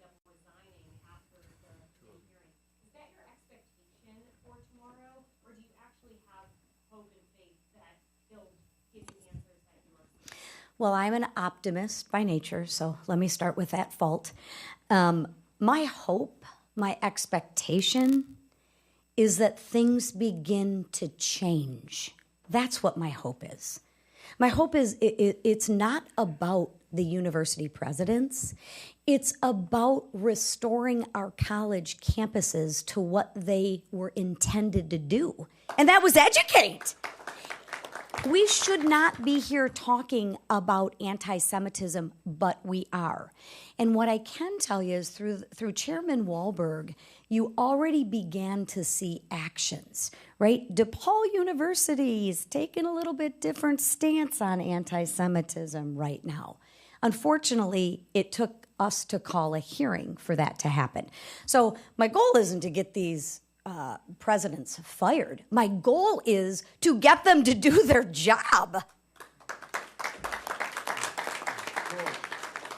Chairwoman, if you're disappointed by their answers tomorrow, would you push for legislation to possibly threaten defunding these universities? I am prepared, or I'll speak for me, if it's all right, if you disagree with me, is we're prepared to do whatever it takes to restore the college campuses so Jewish students and all students, I don't care what your race, your creed, your color, your religion, so all students feel safe on campus. That is part of their responsibility. So I can speak for me, and I think I speak for the people behind me. We will do whatever it takes to make sure that anti-Semitism is eliminated, it's addressed, but not just for Jewish students. I think we need to take a look at the safety of all college students. So one more. I think I'd add one thing there as well, that we are prepared to do what's necessary, but we have a president who's already doing that. Just look at what's being done to schools. And we're not wanting presidents to resign unless they need to resign. I sat in office several times and on the phone with Columbia's president this year, hoping that we would see some courage to take action to start changing it. That didn't happen. Now the president is in negotiations with Columbia for a receivership. So there are aggressive actions being taken already, and we'll continue to do what's necessary. But I think that what this says, no institution is free from the oversight that we are going to give on this committee, whether large, small, whether a religious school or a private school, you're all under the gun to do what's right. We will support the right, we will oppose and push back on the wrong. One more? Yeah, I'm going to go to Mark in the back. Mark in the back. Following up on that last question, obviously you all in this committee have been having these hearings for a number of months going back to 2023 now. There was a major report in the last Congress. The administration, like Chairman Wahlberg said, has been taking some unilateral action. Are there sort of additional kind of statutory changes that you all in the committee are looking at? Where do you all sort of see this going over the next 2 years? Again, we're going to do whatever it takes. It's a shame that we have to legislate safety. It's a shame that we have to legislate against anti-Semitism. I mean, think of what we're doing. But I think, as you heard the chairman say, we're prepared to take whatever actions necessary to make sure that the students are safe. So thank you. Thank you all for your time. Thank you again, Michael, for your courage. Thank you, Representative Fine and Chairman and Vice Chairman Wahlberg and Owens. But most of all, thank you for attending, and thank you for caring enough about this issue to report upon it. Be safe out there. All right, there you have it. GOP lawmakers discussing the actions that they plan on taking with regard to combating anti-Semitism. We'll take a quick break. On the flip side of that break, we're discussing all things surrounding the Met Gala. That coming up next with Al Reynolds right here on the Live Zone.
All right, guys, back here on the Fox 5 Live Zone. So yesterday, all eyes happened to be on the Met Gala. Yes, the red carpet was filled with stunning fashion choices. This year's theme, super fine tailoring black style, paid tribute to the artistry and legacy of black dandyism.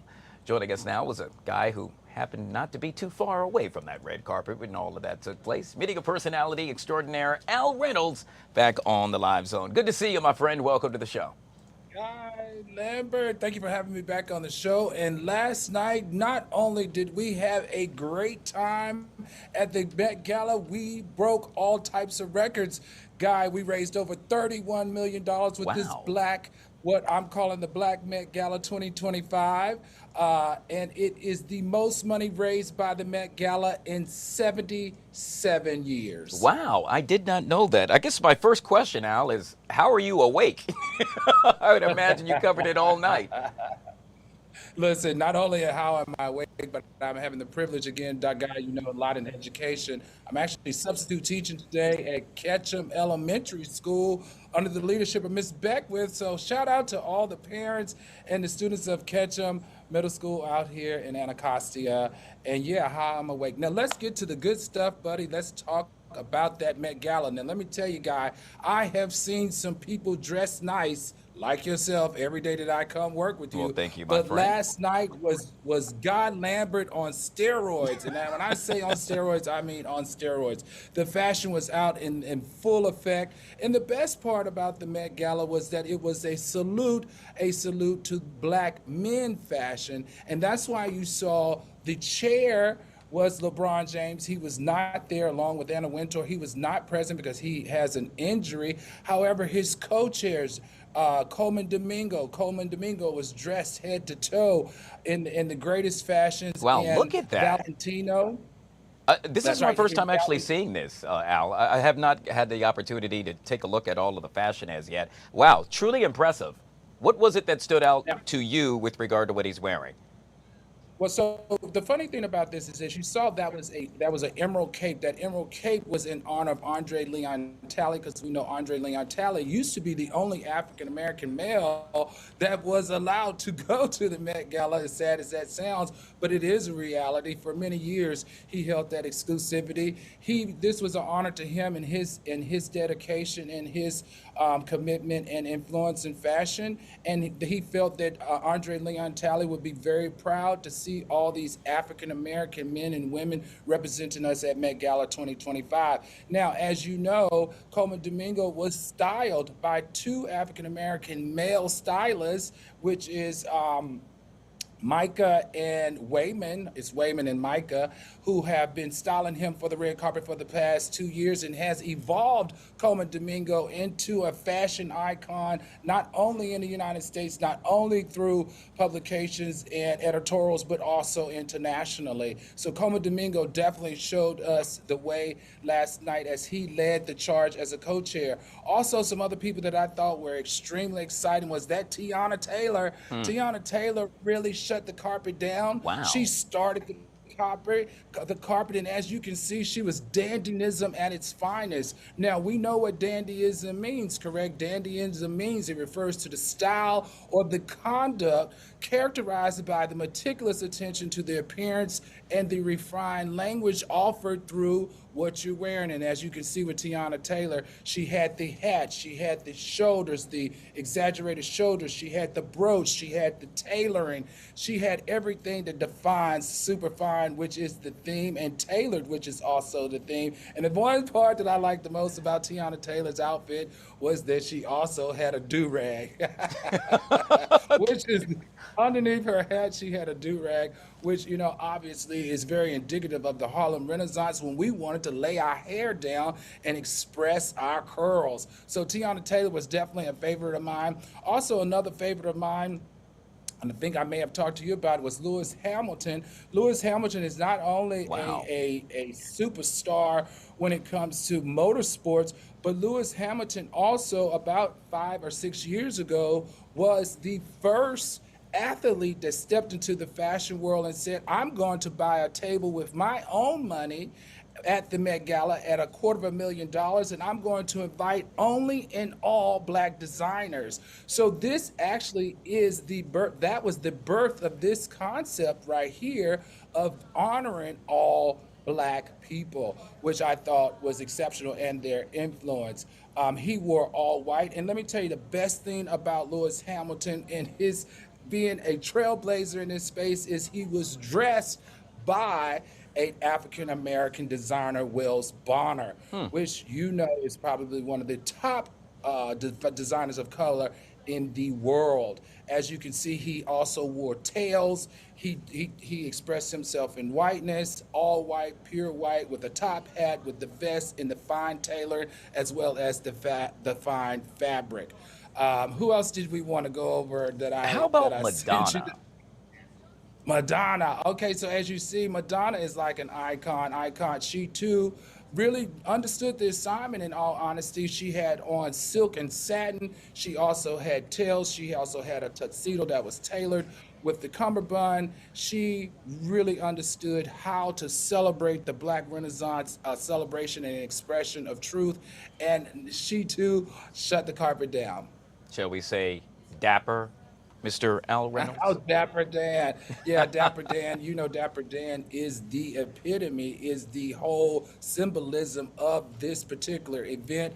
Dapper Dan has been doing this for 5 decades. Dapper Dan, this was designed by himself. Once again, he's exhibiting a tail along with a tailored suit with a top hat and accessories, all an expression. Now remember, this is supposed to be about expression, about not following any rules, by taking your fashion to the next level without so many people telling you what you can and cannot wear. And one thing that we saw last night with all the fashion, with a lot of individuals who really understood the assignment, was they definitely took into account the bespoke tailoring, which was cultural for Harlem Renaissance, the vibrant colors and the bold patterns. We saw Cynthia Erivo with this beautifully crafted, it looks like almost it was made specifically for her body. We also saw a lot of statement accessories. We saw a lot of canes. We saw a lot of brooches. We saw a lot of jewelry. We saw a lot of rings. You know what else we saw, Al? Types of we saw Andre 3000. Andre 3000. What is that? I'm so glad we get to have a little chuckle here. Andre 3000, I have to tell you, last night was the one entertainer that I was looking most forward to seeing, because he has always been a style icon in this space. He defined it long before it was cachet. But last night he wanted to make a different statement, and his statement was to wear a piano on his back. This is Andre 3000's. This is what he does. He takes moments and turn them into movements. And for him, how he's been dressed in his expression of his fashion and his freedom and his thoughts, he's always done. And tonight, during that period for everybody else, he decided to move the narrative in a different direction. Notable mention, Al, I didn't mean to cut you off there, but notable mention, I got to bring up hometown hero Shabuzi. We got to take a look at that. Absolutely. Yes, I saw Shabuzi actually when he was leaving the Mark Hotel. Wow. And as always, he represented the DMV in the finest fashion. He had, not only is he physically astute, but as you can tell, his outfit was tailored specifically for his body and bejeweled, also with a hat and a scarf, with great tailoring on the leg, the fabric, everything about Shabuzi, including his teeth, understood the assignment, the coral, the beauty, the expression, how it fit his body. We could not expect better representation from the DMV than Shabuzi. And let me tell you something, he made us all super proud on the nation's largest carpet, on the world's largest fashion carpet. Well, I got to tell you, Mr. Al Reynolds, you always make us proud when you join us right here on the Live Zone. That was fun. Truly appreciate your time, my man. Get some rest. All right. You know I don't sleep. Al Reynolds. Great job on Saturday. Great job on Saturday. Thank you, my friend. We got a chance to see Al. It was a great time had by all. Yes, sir. All right, guys. Well, you know the deal. If it's live and it's happening now, we're going to take you there. In this case, the Attorney General, Pam Bondi, alongside the DEA, well, they're actually announcing a historic drug bust. Let's take a listen in. Obviously a major organization. This team was able to infiltrate the organization at every level. We knew how the drugs were being brought into the U.S. We've identified the main players in Mexico who belong to the Sinaloa cartel, who was recently designated by this administration as a foreign terrorist organization. We are exploiting them at every level. We continue to do that. We expect more out of this investigation. Could not be more proud of the men and women that put their lives on the line every day, doing this job, working through the obstacles to make sure that the communities they live in, the communities we all live in, continue to be as safe they can be. So thank you, Attorney General Bonnie, for giving this the attention it needs, and look forward to see what happens in the future. And so with that, I'd like to introduce U.S. Attorney Ryan Ellison. Well, good afternoon, everyone. My name is Ryan Ellison, and I'm the United States Attorney for the District of New Mexico. I'm going to give you a brief overview of the investigation that dismantled one of the largest and most dangerous fentanyl operations in United States history. This case involved coordinated efforts from federal, state, tribal, and local law enforcement agencies across multiple states. As a result of this ongoing investigation, 16 individuals have been arrested, including the alleged leader, Heriberto Salazar Amaya, an illegal alien from Mexico with 2 prior removals and direct ties to the Mexican cartel. In Albuquerque alone, authorities seized staggering quantities of illegal drugs and assets, including over 2.7 million fentanyl pills, 11.5 kilograms of concentrated fentanyl powder, 7 pounds of methamphetamine, multiple kilograms of heroin and cocaine, 41 firearms, to include ghost guns and weapons modified for automatic fire, more than $600,000 in cash, and numerous luxury vehicles. This sophisticated fentanyl and narcotics distribution network spanned New Mexico, Arizona, Nevada, Oregon, and Utah, and was responsible for distributing lethal narcotics throughout the western United States. The sheer scale and potency of this fentanyl is sobering, with enough lethal doses to kill countless Americans. All defendants face serious federal charges related to conspiracy and distribution of fentanyl, along with additional charges for firearms offenses and immigration violations in certain cases. I would like to thank the DEA's El Paso Division, primarily the Albuquerque Field Office, as well as many other DEA field offices across the western United States, our local and federal partners, and the assistant U.S. attorneys that are prosecuting this case. Together, we have sent a clear message. We will not tolerate those who profit from poisoning American citizens. The fight continues, but today, our communities are safer with these drugs and criminals off the streets. Thank you.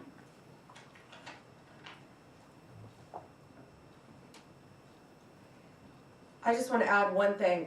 I was briefed before this by all of the agencies together, and the coordination with the AUSAs and DEA and the law enforcement agencies is truly remarkable. Thank you all. And again, be safe out there every day. They're out there risking their lives every day to save us and keep us safe. So thank you all. I think we're going to take a couple questions, but we are going to remain on topic today because we are here for something so serious. And I had wanted to walk out first and let you all hold this. This is how much fentanyl it takes to kill you. So if you want to come up and look at this after in this vial, you're welcome to. It looks like just a few grains of salt, and this is what it takes to kill you. Okay. Just a reminder, we're staying on topic today. Go ahead. Madam Attorney General, I was wondering if you're seeking to deport the 6 illegal aliens who are here, or to charge them first and then seek to deport them. I know there's been a number of high-profile arrests you guys have made where you've made the decision to just go after deportation versus criminal trial. This guy is the leader.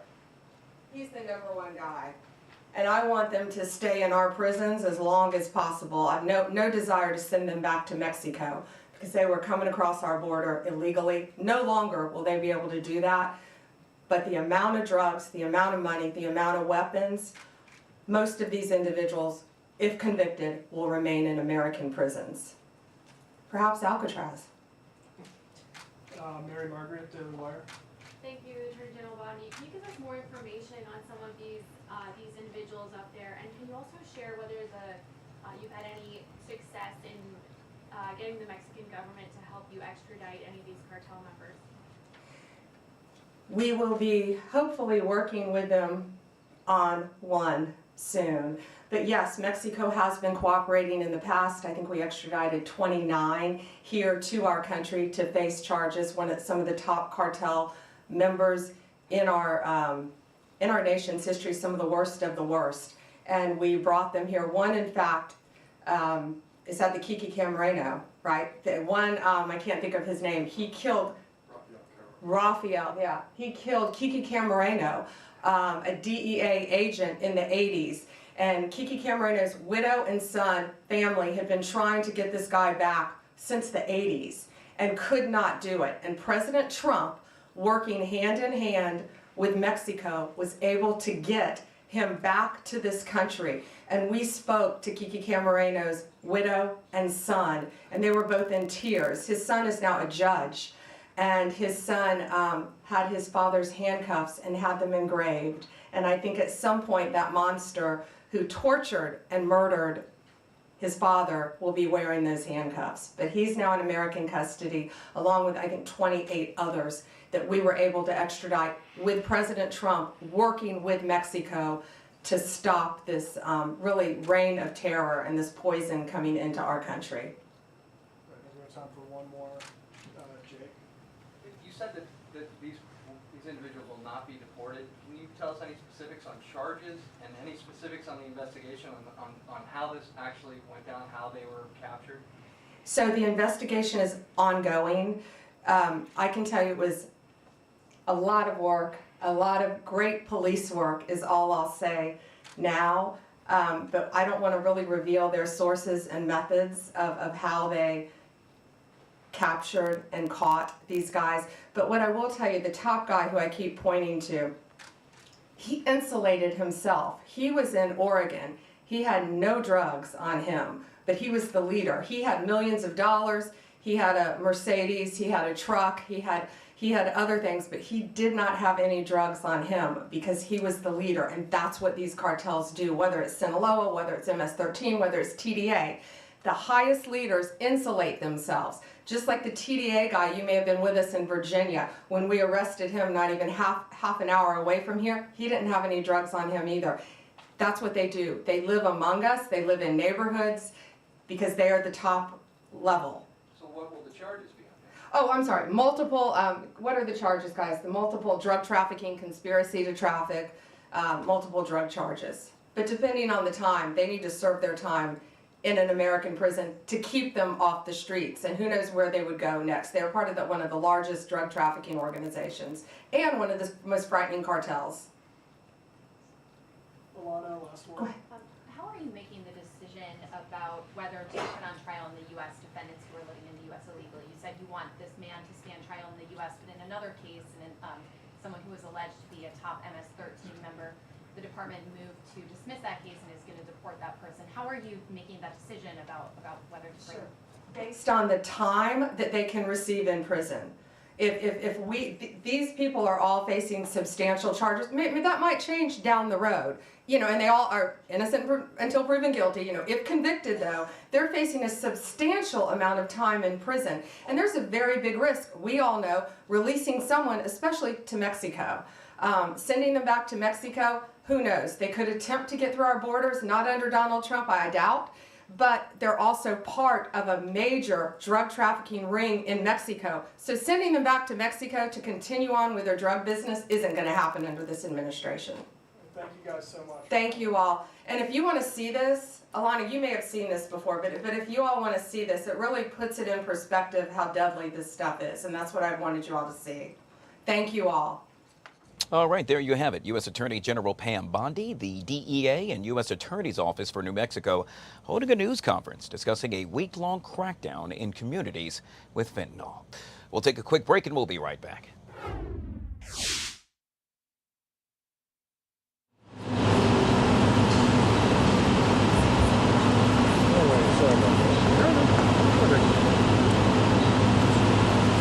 Don't worry about it. You're good. You're good.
All right, guys, back here on the Fox 5 Live Zone. You are taking a live look at the White House, where any minute now we are expecting the Canadian Prime Minister to actually leave after meeting with President Trump today. Earlier, the two got a chance to sit down and discuss a number of things, including tariffs and, obviously, Canada being for sale. Here's a little of what played out. But it'll be one of the most important announcements that have been made in many years about a certain subject, very important subject. So you'll all be here. Mark, would you like to say a few words? Well, thank you, Mr. President. I'm on the edge of my seat, actually, for the big announcement. But thank you for your hospitality and above all, for your leadership. You're a transformational president, focus on the economy with a relentless focus on the American worker, securing your borders, ending the scourge of fentanyl and other opioids, and securing the world.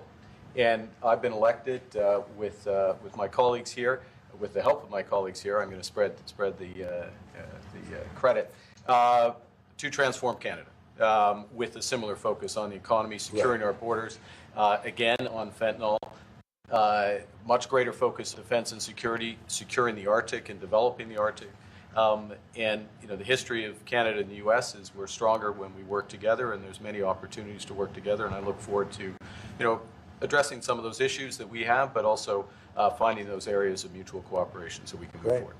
That's great. Very nice. Thank you very much. It's a very nice statement. Mr. President, Anybody? Is USMCA dead? No, it was actually very effective, and it's still very effective, but people have to follow it. So, that's been a problem. People haven't followed it. But it was a transitional step a little bit, and as you know, it terminates fairly shortly. It gets renegotiated very shortly. But I thought it was a very positive step from NAFTA. NAFTA was the worst trade deal in the history of our country, really in the history of the world.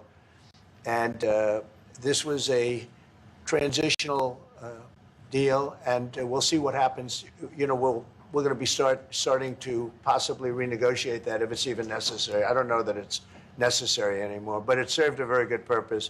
And the biggest purpose it served is we got rid of NAFTA. NAFTA was a very unfair deal for the United States. Very, very terrible deal. It should have never been made. It was made many years ago, but it should have never been made. All right, there we have it. That actually took place earlier today as President Trump got a chance to sit down with Canadian Prime Minister Mark Carney. The open door discussion, if you will. The two gentlemen are now meeting behind closed doors. During that meeting, we can tell you that the president said he has great respect for Carney, and well, he also wanted a friendship with Canada. With regard to Carney, he stated that the president is truly one of a kind, and he is thankful for his leadership. That is one of the many things that they will continue to discuss as we follow all things for you. Download the Fox Local app.